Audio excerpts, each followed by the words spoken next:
50% से ज्यादा बच्चे फेल हुए थे। कॉमर्स का रिजल्ट 42 यानी 50 से कई गुना ज्यादा, कई गुना नहीं, संख्या में कितना ज्यादा। और मात्र 28% रिजल्ट था इंटर ऑफ साइंस का 2011 का साइंस का, और पास आउट स्टूडेंट। यानी सोच के देखिए, जब हमारे बच्चे पढ़ेंगे नहीं, जब ये इंजीनियर नहीं बनेंगे, जब ये मेडिकल में नहीं जाएंगे, तो आगे जाकर कैसे राज्य को संभालेंगे। वियतनाम और फ्रांस की कहानी आपने पढ़ा होगा, वो तो आपने वियतनाम और फ्रांस के बारे में पढ़ा है। ये लोग झारखंड में चरितार्थ करके बैठे हैं, हमारे रिजल्ट को शून्य करके रखा था, हमारे रिजल्ट को डाउन करके रखा था। उतना छोड़िए, अभी आप कल का या परसों का अखबार पढ़े होंगे, धनबाद से नवोदय में 26 बच्चों का चयन हुआ है। हमको लगता है 20 बच्चे बिहार के। यानी आपके बच्चे, नवोदय का मतलब आप भी जानते हैं, हर फैमिली का ड्रीम होता है कि अपना बच्चा को नवोदय भेजे, अपना बच्चा को सैनिक स्कूल भेजे, क्योंकि बाकी स्कूल में खिचड़ी के अलावा ठीक कुछ नहीं मिलता। नेतरहाट, अच्छा माफी चाहेंगे, नेतरहाट है ना मिथिलेश साहब। आज जितने भी नौजवान यहाँ बैठे हैं, आपके घर में बेटा या बेटी जब जन्म लेती है और आप पहला प्रयास यही करते हैं कि अपना बच्चा को नेतरहाट भेजेंगे, सैनिक स्कूल में भेजेंगे। तमन्ना होती है कि नहीं? लेकिन वहां भी बाहर के लोगों का कब्जा है। हमारे बच्चे कहाँ मिलेंगे? जहां स्कूल का ड्रेस कभी पीला कभी हरा होगा वहां मिलेंगे, और जहां खिचड़ी 2-3 वैरायटी में मिलेगी वहां मिलेंगे। जहां गुणवत्तापूर्ण शिक्षा मिलेगी, नेतरहाट जैसे संस्थान में, सैनिक कॉलेज जैसे संस्थान में, नवोदय जैसे संस्थान में, वहां भी यूपी बिहार के लोगों का कब्जा है। ये गलत है कि नहीं, आप बताइए। अरे भाई, लोग बोलते हैं कि आप बाहरी बिक्री करते हैं। हम लोग नफरत नहीं बांटते हैं, आप हमसे नफरत करते हैं कि हमें जानबूझकर फेल करते हैं, आप हमें मौका नहीं देते हैं। एक बात बताइए, यही बगल में विनोबा भावे यूनिवर्सिटी है, क्या हमने कभी गेट पर जाकर यह कहा कि एचओडी सर गो बैक, आप यूपी से चले जाएं, आप राजस्थान से चले जाएं, आप बिहार से चले जाएं? क्या हमने कहा? नहीं कहा, क्योंकि यूनिवर्सिटी में जो प्रोफेसर आते हैं वो सेंट्रल का विषय होता है, वो जेआरएफ करने वाले लोग होते हैं, उससे ऊंची ऊंची उपाधियों को, उपलब्धियों को हासिल करके आते हैं। हमने कभी प्रोफेसर का विरोध नहीं किया है, लेकिन यदि कोई प्राइमरी टीचर बन के आएगा यूपी बिहार से, विरोध होगा कि नहीं, आप ही बताइए। होगा कि नहीं? अरे भाई, हमने प्रोफेसर का विरोध नहीं किया है। मैं आपके हजारीबाग की स्थिति नहीं जानता हूं, धनबाद में 90% यूपी बिहार बंगाल के प्रोफेसर हैं। जो विनोद बिहारी महतो विश्वविद्यालय है वहां 90%। हमने तो विरोध नहीं किया, क्योंकि ये सेंट्रल का विषय है, ये केंद्रीय विषय है। आप प्राइमरी टीचर बन के आएंगे, आप पीजीटी में आएंगे, आप पीजीटी में आएंगे, तो क्या झारखंड के बच्चे कोयला ठेलेंगे? झारखंड के बच्चे बालू ठेलेंगे? झारखंड के बच्चे घास उखाड़ेंगे? झारखंड के बच्चे सूरत, गुजरात, महाराष्ट्र में मजदूरी करेंगे? बताइए, गलत है या सही है? हमने कभी डीसी का विरोध किया है कि डीसी गो बैक, आप झारखंड के नहीं है? एसपी गो बैक, आप झारखंड के नहीं है? नहीं, क्योंकि ये आईएएस आईपीएस का कैडर है। ये यूपीएससी देश की सर्वोच्च परीक्षा को पास करके आते हैं। पूरे देश में उनको कैडर के हिसाब से चुनने का अधिकार होता है। ये सेंट्रल विषय है, हमने आज तक विरोध नहीं किया है। DC go back, SP go back, DIG go back, chief secretary go back, हमने आज तक विरोध नहीं किया है। लेकिन यदि कोई बड़ा बाबू बन के आएगा, दरोगा बन के आएगा, थाना प्रभारी बन के आएगा, यूपी बिहार बंगाल एमपी गुजरात के लोग विरोध करेंगे। आप हमें अच्छा कहें बुरा कहें, हम अपने स्टेट में कायम हैं। हम अपने स्टेट में कायम है। आप डीसी बन के आए, फूल की माला, गुलदस्ता, 100 लड़ा के सम्मान करेंगे। आप एसपी बन के आए, स्वागत करेंगे। आप बड़ा बहू बन के आएंगे, बिल्कुल स्वागत नहीं करेंगे, हम आपका विरोध करेंगे। झारखंड बना क्यों? झारखंड बना क्यों है? आप बताइए इस बात को। इसलिए आज हर एक नौजवान को इस बात को समझना होगा। यूं तो हम लोगों ने सोचा था कि हम लोग विधानसभा का चुनाव लड़ेंगे, और हमने सोचा था कि लोकसभा में मनोज दा, संजय दा होंगे, मोती दा होंगे। हमने सोचा था कि हम तो विधानसभा राज की चुनाव को लाएंगे, लेकिन हम ये भी सोचते हैं कि जब लोकसभा का चुनाव होगा, जब एक तरफ नरेंद्र मोदी की प्रचार होगी, एक तरफ राहुल गांधी का रैलियां होंगी, एक तरफ हमारे हेमंत बाबू, बाबूलाल जी, सुदेश जी की रैलियां होंगी, हमारे कार्यकर्ता निराश हो जाएंगे। तो अपने निराश सेनाओं को मजबूती देने के लिए, उन्हें हिम्मत देने के लिए उनका सेनापति लोकसभा के मैदान में होगा। हमारी कोई इच्छा नहीं कि लोकसभा चुनाव लड़ने की। हम तो राज्य के मुद्दों के साथ यहाँ आए हैं। हम तो राज्य को नेतृत्व करने के लिए लोग हमें उम्मीदें कर रहे हैं, लेकिन लोकसभा में हमारा आना, हमारे साथ साथ हमारे जो भाई आज मंच पे खड़े हैं, इनका लोकसभा में आना खासकर मेरा इसलिए कि हमारे सेना का मनोबल कम ना हो। जब सामने सुदेश जी आए, बाबूलाल जी आए, हेमंत जी आए, तो उनके सामने उनका बेटा, उनका सेना नायक धुमराज पारसनाथ के बीच का टाइगर भी होना चाहिए। हमें पूरा विश्वास है। इसी हौसले के लिए, इसी विश्वास के लिए, इसी हिम्मत के लिए लोकसभा चुनाव लड़ने का और उसमें मैंने खुद भाग लेने का ऐलान किया है। नहीं तो हम लोग विधानसभा की तैयारी करते, मनोज दा, संजय दा, मोती दा, इनको कहते आप लोग लोकसभा की देखिए कहां कैसे फिट होगा, आप लोग चर्चा करें। बस अपने कार्यकर्ताओं को, जो हमारे सेना है, उन सेनाओं में शक्ति का संचार करने के लिए हमने उसी सीट को चुना है। और ये सब के आदेश से, निर्देश से जहां से अगर चढ़ जाएंगे तो पूरा झारखंड दिखाई देगा।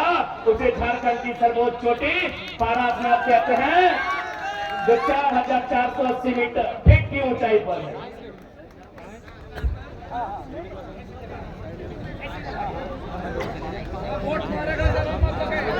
इसलिए आज बड़का गांव की बात कीजिए। कुछ दिन पहले बड़का गांव के कुछ साथी आए थे जयंत सिन्हा से मिलने के लिए। इन्होंने साफ साफ कहा कि जमीन तो आपको देनी होगी। जयंत सिन्हा ने साफ साफ कहा जमीन तो आपको देनी होगी।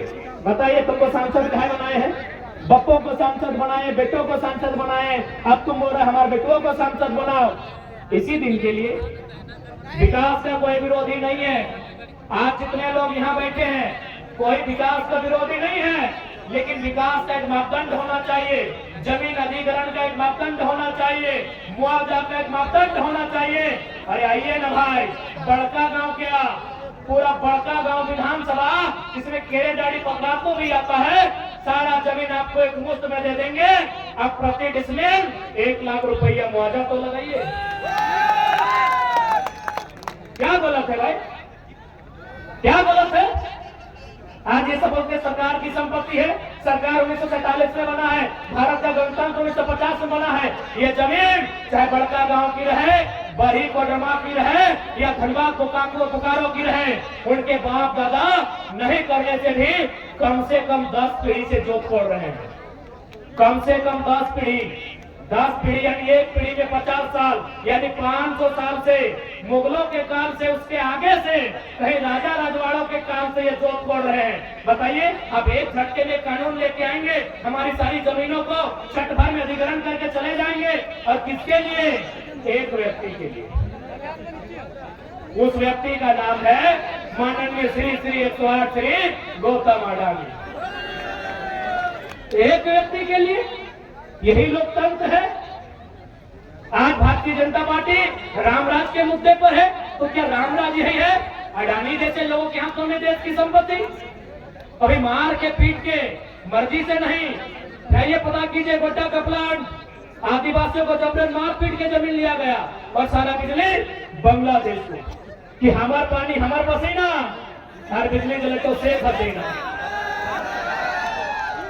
अरे भाई, बिजली देना था तो बांग्लादेश की महारानी शेख हसीना को कहे। हमारे यहाँ शेख भाई बैठे हैं, उनकी खाला जाने शेख फातिमा, उनको बिजली देते, हमको कोई दिक्कत नहीं है। हमारे फरजान खान जी बैठे हैं, उनकी शेख फातिमा को बिजली देते, हमें कोई आपत्ति नहीं है। रिजवान मेरे पीछे बैठे हैं, इनकी खाला जान को देते हैं, क्योंकि यहाँ कोडरमा के भी साथी आए हैं। हाल ही फिलहाल एक भेल के पदाधिकारी 2 दिन पहले हमसे मिलने आए।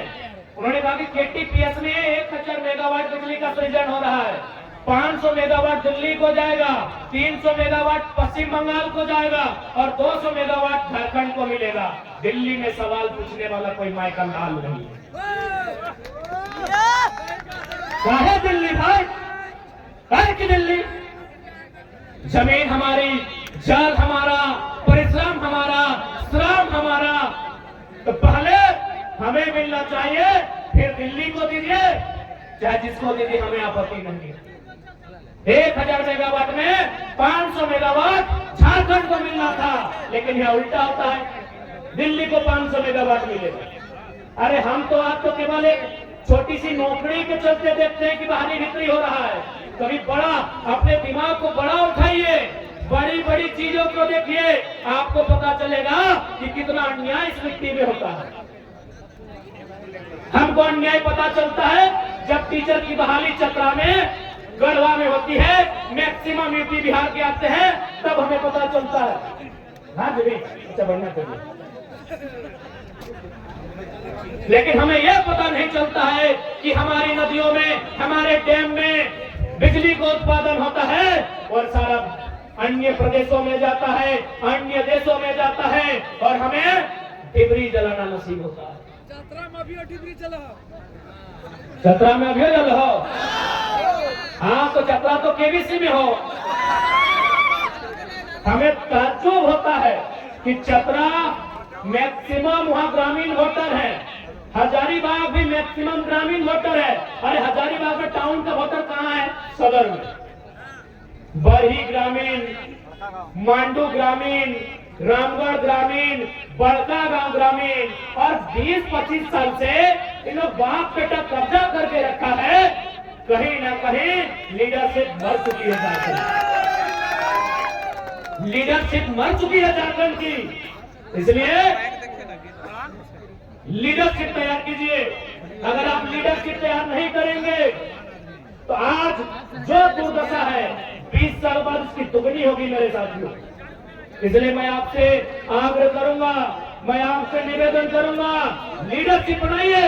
आप लीडरशिप नहीं बनाते हैं, इसीलिए ब्लॉक में जाके झारखंडी लोग चमचागिरी करते हैं। आप लीडरशिप नहीं बनाते हैं, इसलिए चमचागिरी करते हैं। अब एक दो लड़का लोग आया है, आप लोग बोल रहे ये टाइगरवा तो नेता बनतो, मनजवा नेता बनतो, संजया नेता बनतो, मुखिया नेता बनतो, ये फरजनवा नेता बनतो, रिजोनवा नेता बनतो। तखनी के बोलियो कि जयंतवा नेता बन सकल है, चतरा के सुनीलवा नेता बन सकल है, पलामू के पिडिया नेता बन सकल है, रांची के संजय शेखवा नेता बन सकल है। तो हमने की दिक्कत है, की खराबी है कि खाली रांची के संजय नेता बनता है कि हजारीबाग के भी संजय के नेता बनना चाहिए?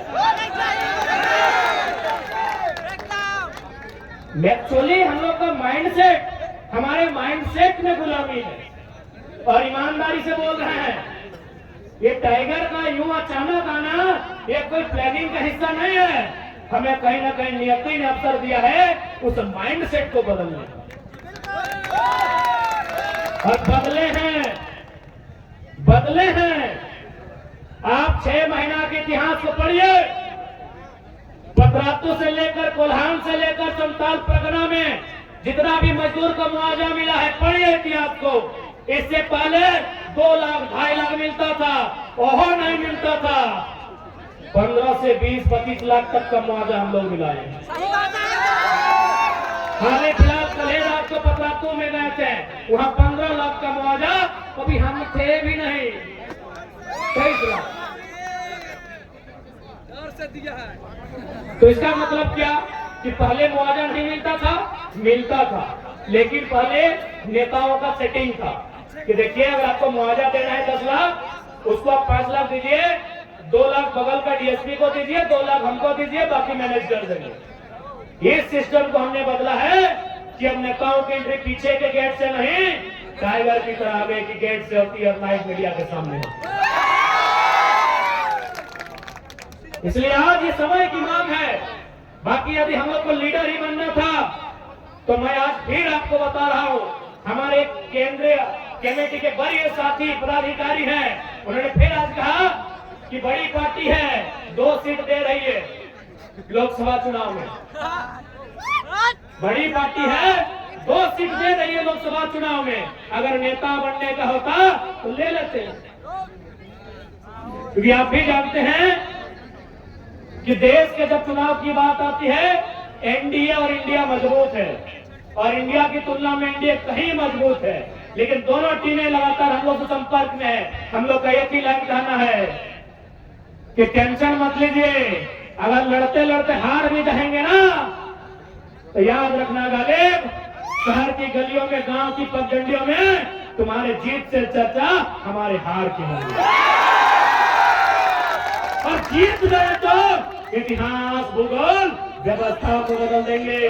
जीएम, सीएमडी अधिकारी, आला अधिकारी सोच को बदल देंगे, क्योंकि उनको भी बता दें हमारे पास बैकग्राउंड में कोई एमपी एमएलए नहीं, जुमरा और पारसनाथ खड़ा है।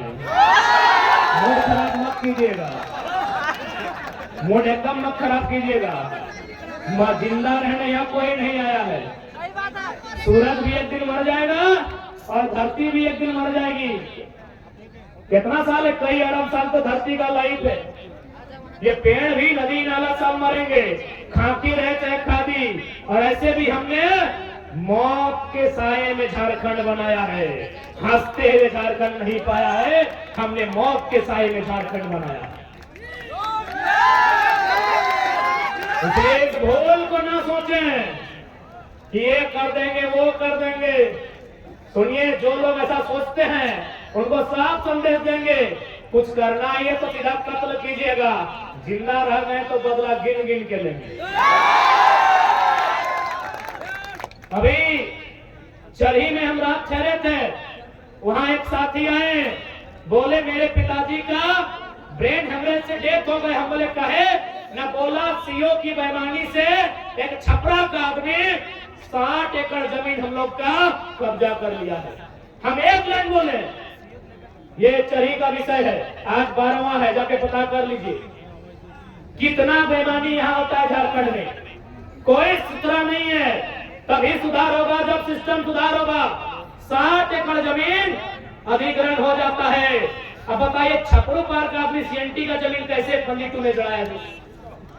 वो आदमी ब्रेन हेमरेज से सोच सोच के मर जाता है। हम एक ही लाइन बोले, जिस जमीन के कारण बाप का जान गया है, अगर वास्तव में उसी बाप का खून बहता है तो जिसने कब्जा किया है चैन से नहीं रहना चाहिए, चैन से नहीं रहना चाहिए। बाप ऐसे तो मरे, अगर नहीं रहे तो बाप का हुआ सोच जिंदा रहना चाहिए। बाप भी जानता है कि जो जमीन है ये अचल संपत्ति है, दुनिया में सारी संपत्ति खत्म हो जाएगी, ये मोबाइल, ये पैसा कौड़ी, लेकिन अगर कहीं से इंसान की जरूरत पूरी होगी, अनाज से होगी, और खेत में उगाया जाएगा।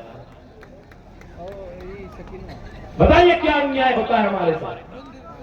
बीडीओ की मिली भगत, सीओ की मिली भगत।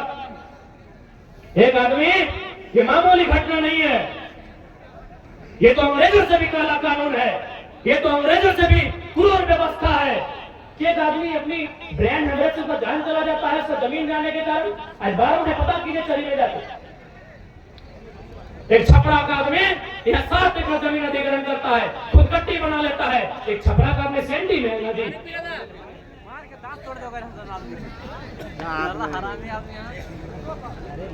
ये आज उसके साथ हुआ है।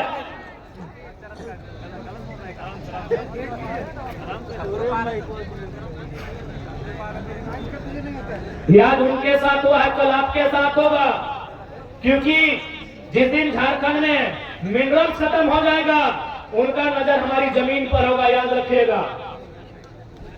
जिस दिन मिनरल्स खत्म हो जाएगा, उनका नजर जमीन में होगा। इसीलिए दिल्ली की जब बात आती है, हम लोग दिल्ली में सबसे पहले भूमि अधिग्रहण कानून और वन अधिकार कानून, इनको दायरे में रखेंगे कि बिना ग्राम सभा के किसी प्रकार का कोई अधिग्रहण नहीं किया जाएगा।